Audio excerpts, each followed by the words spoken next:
வணக்கம். இப்போ நம்ம கிட்டு சமையலில் பலக்காய் சிப்ஸ் எப்படி பண்ணுறதுன்னு பார்ப்போம். இன்றைக்கி பலாக்காய் சிப்ஸு பண்ண போகிறேன். பலாக்காயை நல்லா க்ளீன் பண்ணி வச்சுருக்கேன். அதை இப்படி ரொம்ப சின்னதாக நீளமாக நறுக்கணும். அப்புறமா கொஞ்சம் ஒரு டேபிள் ஸ்பூன் தண்ணி ஊற்றி அதில் கொஞ்சம் சால்ட்டும் போட்டு அதில் இந்த நறுக்குனதை போட்டு நல்ல கிளறிட்டு அப்புறமா எண்ணெயில் போட்டு பொரிச்செடுக்கணும். இந்த உப்பில் பெரட்டி வச்சுருக்க இந்த பலாக்காயை எண்ணெய் சூடாயிடுச்சு.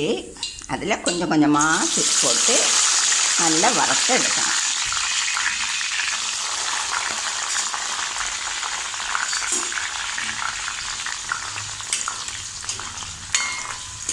இந்த நுரையெல்லாம் மாறினதுக்கப்புறம் நமக்கு கோரிக்கலாம். இது நல்லா வறுத்துடுச்சு, அதனால் இதை கோரியாச்சு. அப்புறமா இன்னும் போட போகிறேன். கொஞ்சம் கொஞ்சமாக போடணும். இப்படி நல்ல சுவக்க எல்லாம் வறுத்தெடுக்கணும்.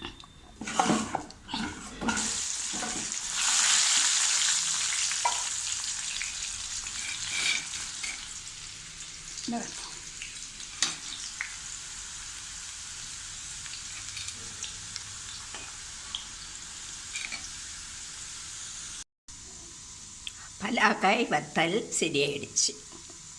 இதில் கொஞ்சம் சில்லி பவுடர் வேணாலும் போடலாம், ஆனால் நான் போடலை. தேங்க்ஸ் ஃபார் வாட்சிங் கிட்டு சமையல். பாய்.